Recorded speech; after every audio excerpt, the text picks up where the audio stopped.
Hi Mark, I'm Doris. My student number is S044101. I'm a freshman. The video title is Tristram Stuart, the Global Food Waste Scandal. The job of uncovering the global food waste scandal started for me when I was 15 years old. I bought some pigs. I was living in Sussex and I started to feed them in the most traditional and environmentally friendly way. I went to my school kitchen and I said, "Give me the scraps that my school friends have turned their nose up at." I went to a local baker and took their stale bread. I went to a local greengrocer and I went to a farmer who was throwing away potatoes because they were the wrong shape or size for supermarkets. This was great. My pigs turned that food waste into delicious pork. I sold that pork to my school friends' parents, and I made a good pocket money addition to my teenage allowance. But I noticed that most of the food that I was giving my pig was in fact fit for human consumption, and that I was only scratching the surface, and that right the way up the food supply chain. In supermarkets, greengrocers, bakers, in our homes, in factories and farms, we were hammer-hanging our food. Supermarkets didn't even want to talk to me about how much food they were wasting. I've been round the back. I've seen bins full of food being locked and then trucked off to landfill sites, and I thought surely there is something more sensible to do with food than waste it.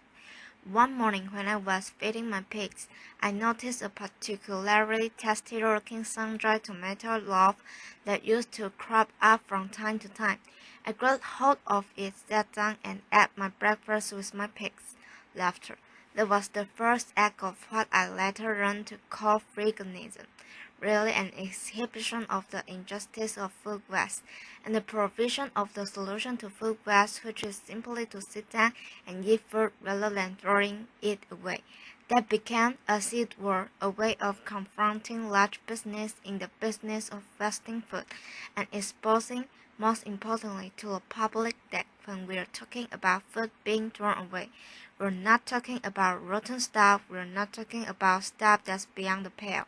We're talking about good fresh food that is being wasted on a colossal scale. Eventually, I set about writing my book really to demonstrate the extent of this problem on a global scale. What this shows is a nation-by-nation breakdown of the likely level of food waste in each country in the world. Unfortunately, empirical data, good hard stats don't exist, and therefore to prove my point, I first of all had to find some proxy way of uncovering how much food was being wasted. So I took the food supply of every single country and I compared it to what was actually likely to be being consumed in each country. That's based on diet intake surveys. It's based on levels of obesity. It's based on a range of factors that give you an approximate guess as to how much food is actually going into people's mouths. The black line in the middle of the table is the likely level of consumption with an allowance for certain levels of inevitable waste. There will always be waste. I'm not that unrealistic that I think we can live in a waste-free world. But that black line shows what the food supply should be in a country if they allow for a good, stable, secure, nutritional diet for every person in the country. Any dot above the line and you'll quickly notice that includes most countries in the world, represent unnecessary surplus, and is likely to reflect levels of waste in each country. As a country gets richer, it invests more and more in getting more and more surplus into its shops and restaurants. And as you can see, most European and North American countries fall between 150 and 200% of the nutritional requirements of their populations. So a country like America has twice as much food on its shop shelves and in its restaurant than is actually required to feed the American people. But the thing that really struck me when I plot all this data, and it was a lot of numbers, was that you can see how it levels off Countries rapidly shoot toward that 150 mark and then they level off, and they don't really go on rising as you might expect. So I decided to unpack that data a little bit further to see if that was true or false. And that's what I came up with. If you include not just the food that ends up in shelves and restaurants, but also the food that people feed to livestock, the maize, the soy, the wheat that humans could eat but choose to fatten livestock instead to produce increasing amounts of meat and dairy products, what you find is that most rich countries have between 3 and 4 times the amount of food that their population needs to feed itself. A country like America has 4 times the amount of food that it needs. When people talk about the need to increase global food production to feed those 9 billion people that are expected on the planet by 2050, I always think of these graphs. The fact is, we have an enormous buffer in rich countries between ourselves and hunger. We've never had such gargantuan surpluses before. In many ways, this is a great success story of human civilization, of the agricultural surpluses that we set out to achieve 12,000 years ago. It is a success story. It has been a success story. But what we have to recognize now is that we are reaching the ecological limits that our planet can bear.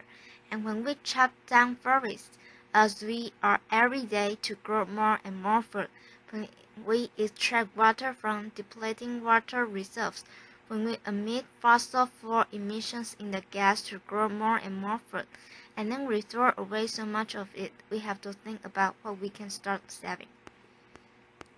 And yesterday, I went to one of the local supermarkets that I often visit to inspect. If you like what they're throwing away, I found quite a few packets of biscuits among all the fruit and vegetables and everything else that was in there.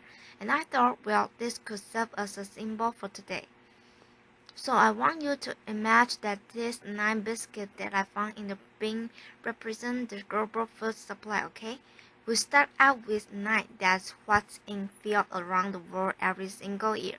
The first biscuit we're going to lose before we even leave the farm. That's a problem primarily associated with developing world agriculture, whether it's the lack of infrastructure, refrigeration, pasteurization, grain stores, even basic fruit crates, which means that food goes to waste before it even leaves the fields. The next 3 biscuits are the food that we decide to feed to livestock, the maize, the wheat, and the soya. Unfortunately, our beets are inefficient animals, and they turn 2/3 of that into feces and heat, so we've lost 2 and we'll only kept this one in meat and dairy products. 2 more we're going to throw away directly into bins. This is what most of us think of when we think of food waste. What ends up in the garbage, what ends up in supermarket bins, what ends up in restaurant bins, we'll lose another 2, and we'll left ourselves with just 4 biscuits to feed on. This is not a superlatively efficient use of global resources, especially when you think of the billion hungry people that exist already in the world. Having gone through the data, I then needed to demonstrate where that food ends up. Where does it end up? We're used to seeing the stuff on our plates, but what about all the stuff that goes missing in between? Supermarkets are an easy place to start. This is the result of my hobby, which is unofficial bin inspections. Laughter.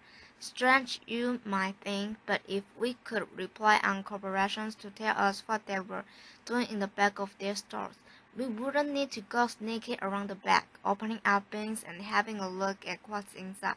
But this is what you can see more or less on every street corner in Britain, in Europe, in North America. It represents a colossal waste of food, but what I discovered while I was writing my book was that this very evident abundance of waste was actually the tip of the iceberg. When you start going up the supply chain, you find where the real food waste is happening on a gargantuan scale. Can I have a show of hands if you have a loaf of sliced bread in your house? Who lives in a household where they crust the slice at the first and last end of each loaf? Who lives in a household where it does get eaten? Okay, most people, not everyone, but most people, and this is, I'm glad to say, what I see across the world. And yet, has anyone seen a supermarket or sandwich shop anywhere in the world that sells sandwich with crusts on it? Laughter. I certainly haven't, so I kept on thinking, where do those crusts go? Laughter. This is the answer, unfortunately. 30,000 slices of fresh bread coming out of this one single factory every single day. Their fresh bread. In the same year that I visited this factory, I went to Pakistan, where people in 2008 were going hungry as a result of a squeeze on global food supplies. We contribute to that squeeze by depositing food in bins here in Britain and elsewhere in the world. We take food off the market shelves that hungry people depend on.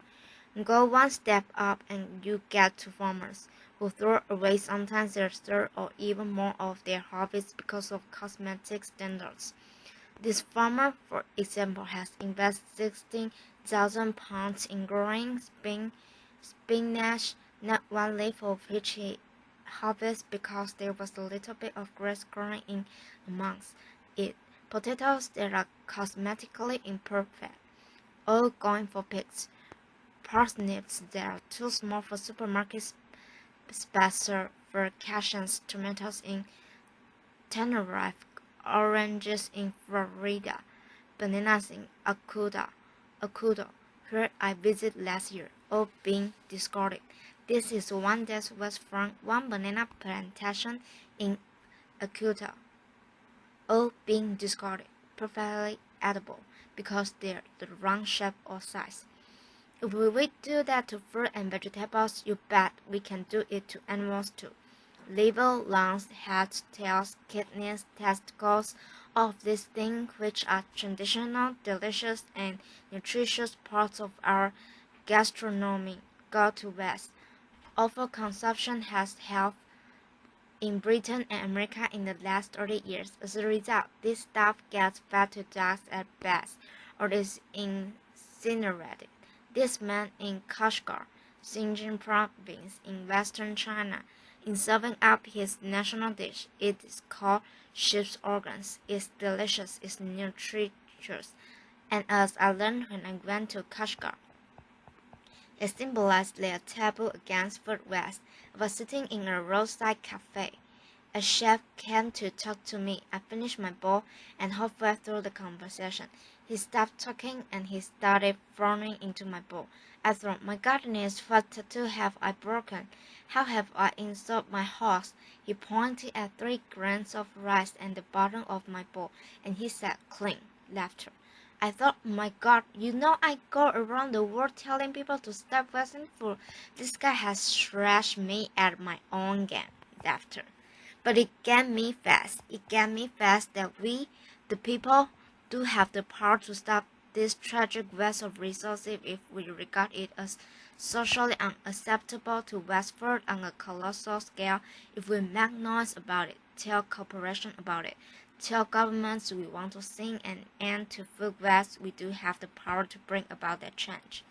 Fish. 40 to 60% of European fish are discarded at sea. They don't even get landing. In our homes, we lost touch with food. This is an experiment I did on 3 letters who keeps letters in their fridge. Most people, the one on left was kept in a fridge for 10 days. The one in the middle on my kitchen table, not much difference. The one on the right I treat like carved flowers. It's a living organism called a slice of stargate, a vase of water. It was all right for another 2 weeks after this. Some food waste, as I said at the beginning, will inevitably arise, so the question is, what is the bad thing to do with it? I answered that question when I was 50. In fact, humans answered that question 6,000 years ago. We domesticated pigs to turn food waste back into food, and yet in Europe that practice has become illegal since 2001 as a result of the food and mouse outbreak. It's unscientific. It's unscientific. It's unnecessary. If you cook food for pigs just as if you cook food for humans, it is rendered safe. It's also a massive saving of resources. At the moment, Europe depends on importing millions of tons of soy from South America, where its production contributes to global warming, to deforestation, to biodiversity loss, to feed livestock here in Europe. At the same time, we throw away millions of tons of food waste which we could and should be feeding them. If we did that and fed it to pigs, we would save that amount of carbon. If we feed our food waste, which is the current government favorite way of getting rid of food waste, to an aerobic digestion, which turns food waste into gas to produce electricity, you save for poultry 448 kilograms of carbon dioxide per ton of food waste. It's much better to feed it to pigs. We knew that during the war. Laughter. A silver living, it has kicked off globally. The quest to take off food waste, feeding the 5,000 is an event I first organized in 2009. We fed 5,000 people all on food that otherwise would have been waste. Since then, it's happened again in London. It's happening internationally and across the country. It's the way of organization coming together to celebrate food, to say the best thing to do with food is to eat and enjoy it, and to stop wasting it. For the sake of the planet we live on, for the sake of our children, for the sake of all the other organisms that share our planet with.